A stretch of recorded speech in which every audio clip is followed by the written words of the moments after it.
For 35 years, Kang Seo-jun ruled the shadows of Seoul. A Korean mafia boss whose name was spoken in lowered voices, whose hands had signed death and mercy with the same calm precision. Women had tried many, but Seo-jun never touched them, never kissed anyone. Desire was a weakness, and weakness was fatal. Until Nia arrived in his kitchen. She was black, warm-voiced, with hands that smelled of spices and sunlight. Private chef hired for convenience, nothing more. She didn't know who he truly was. She spoke to him like a man, not a legend. She hummed while cooking. She laughed softly at her own mistakes. And slowly, she undid him. He began coming home early just to watch her cook, that he learned her favorite tea, and he memorized the way her eyes softened when she tasted her food. What terrified him wasn't her beauty, it was the way his chest ached when she smiled. The night it happened, rain pressed hard against the windows. The house was silent except for the ticking clock and the simmering pot on the stove.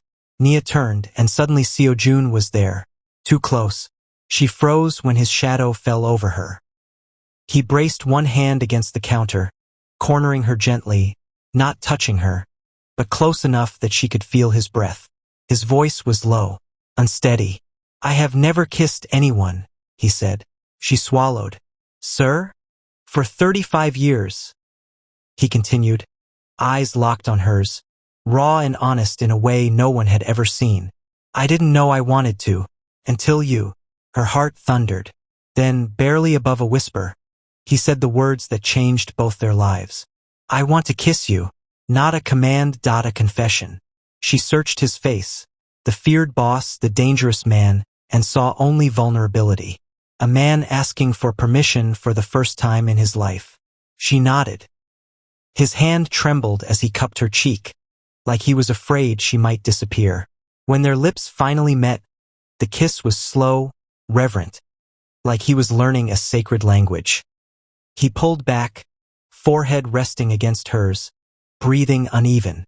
"So this," he murmured, "is what everyone was willing to die for."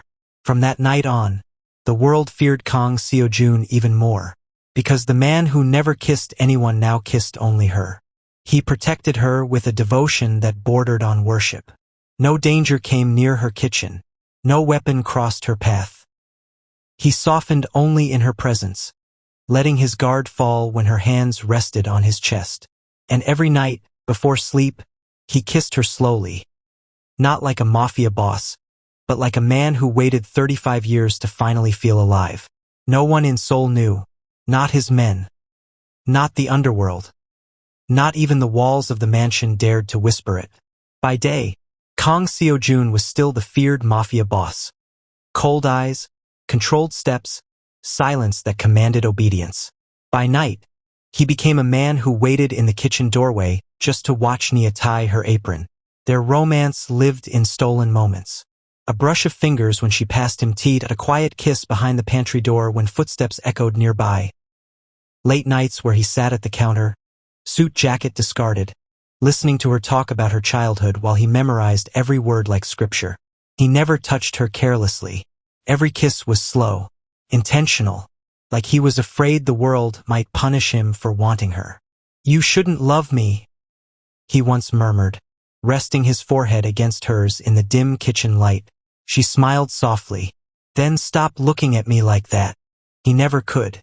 They met in secret rooms, his private library, the rooftop garden no one else was allowed to enter, the quiet bedroom wing locked behind biometric doors only he controlled.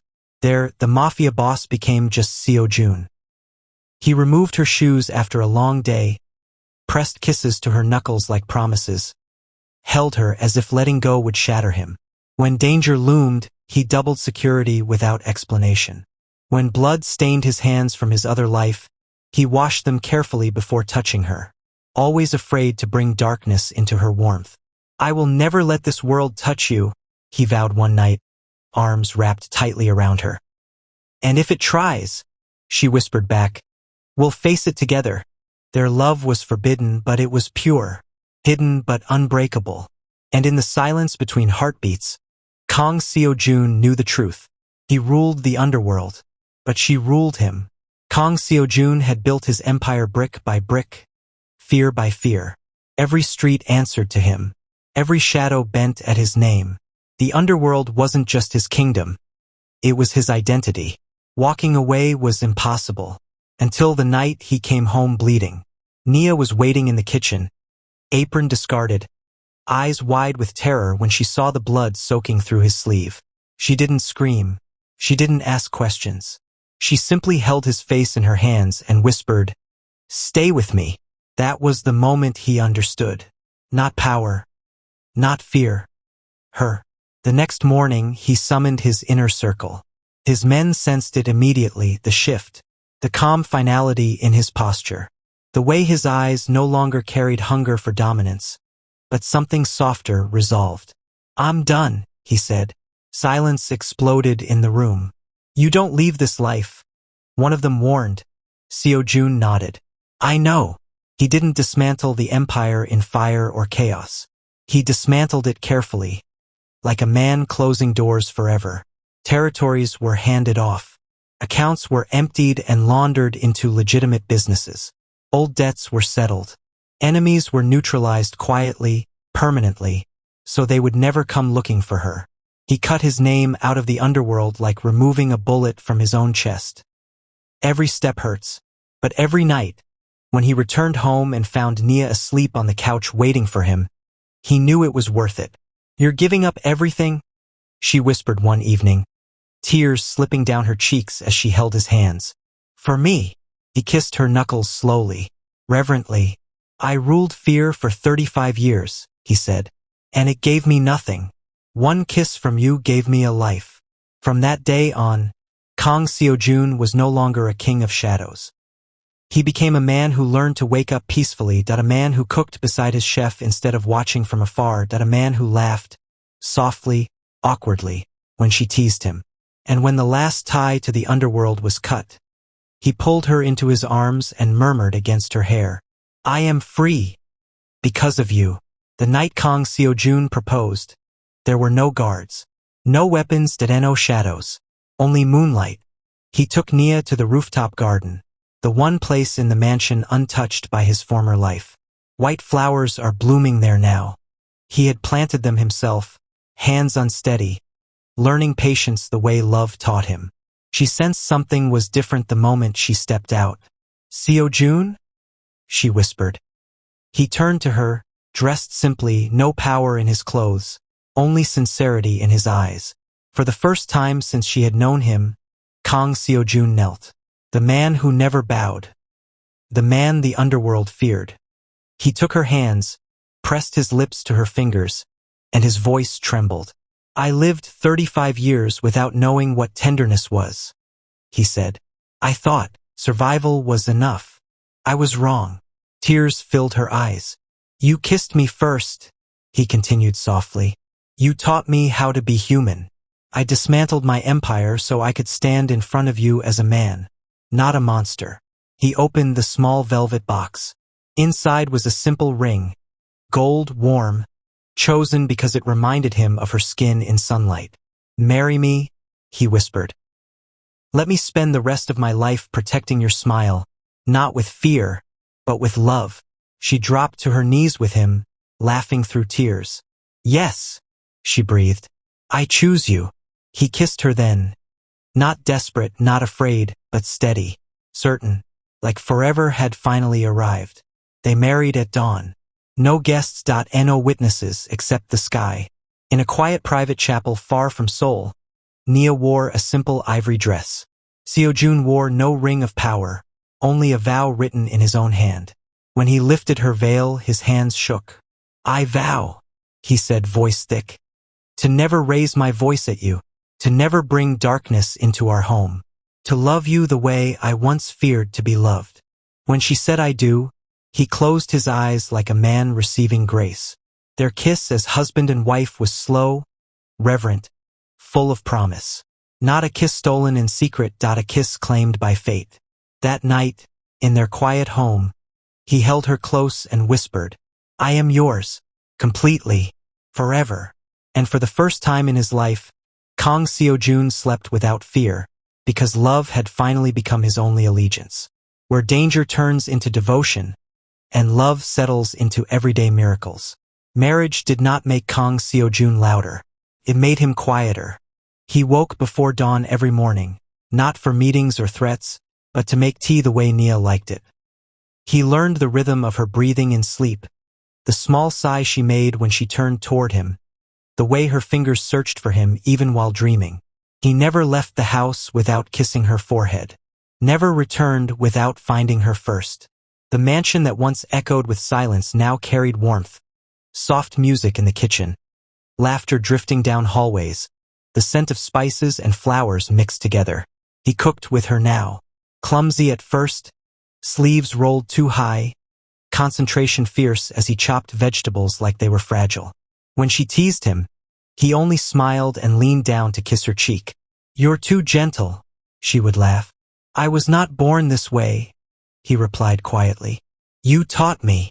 At night, he held her like she was the only thing anchoring him to the world. No urgency and no fear, just closeness. Sometimes he traced circles on her back and whispered stories. Not of violence, but of the future. A smaller home, a garden. Peace. "I never imagined a life without shadows," he confessed once. "Now I don't want anything else." She would rest her head on his chest, listening to the steady heartbeat of a man who once ruled chaos and now chose calm. His protection became tender. He walked her to the door every morning, texted her just to say, "Did you eat?" Held her hand in public like it was a declaration. When nightmares came, memories of his past, she woke him with gentle touches, and he clung to her like a man learning safety for the first time. "I'm here," she whispered, and he believed it. Love did not erase who he was. It redeemed him.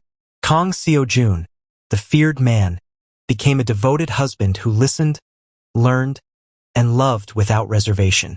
And in the quiet moments, shared meals, sleepy kisses, laughter over burnt rice, he realized something profound. Power had never made him strong. Gentleness did. Kang Seojun was not afraid of anything. Until the day Nia placed his hand on her stomach and whispered, "There's someone here." He froze, not from shock but from awe. He knelt slowly, pressing his forehead to her belly like it was sacred ground. For a long time he said nothing. When he finally spoke, his voice broke. "I don't know if I deserve this." Nia cupped his face gently. "You were born for this." Throughout her pregnancy, he became impossibly careful. He learned every appointment time by heart. I walked on the side of the street closest to traffic, cut fruit for her at midnight, spoke to the baby every night, voice low and reverent. "I will do better than I was taught." He promised the quiet curve of her stomach. "I will be gentle." When he felt the first kick, tears slipped down his face, silent, unashamed. The day their child was born, Seojun stood trembling in the hospital room. When the nurse placed the baby in his arms, a tiny girl with Nia's warmth and his calm eyes, he forgot how to breathe.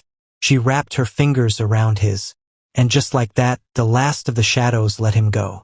"My daughter," he whispered, voice cracking. "My miracle." He kissed her head like a vow. At home, fatherhood transformed him completely. He woke at the smallest sound, rocked her for hours without complaint, sang off-key lullabies in Korean while Nia laughed softly from the doorway. He carried his daughter against his chest like she was the most precious thing in the world, because she was. "This is who I am now," he said one night, watching her sleep. "Your father, her husband. Nothing else matters." Their home is filled with new light, tiny socks by the door, soft cries at dawn, love layered upon love. And Kang Seojun, once feared, once untouchable, finally understood. His greatest legacy was not power. It was the family sleeping safely in his arms. Years passed gently, not in violence or fear, but in anniversaries, shared meals, and the steady sound of laughter echoing through a home that once knew only silence. Kang Seojun never returned to the underworld.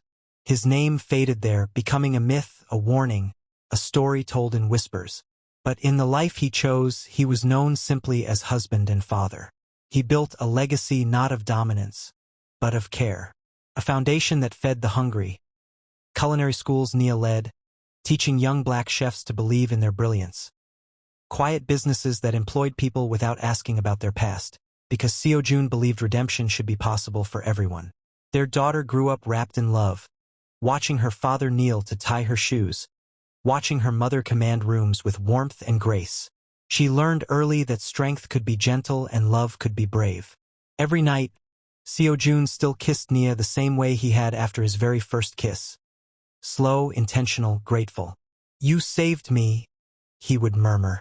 She would smile and reply, "No, you chose love."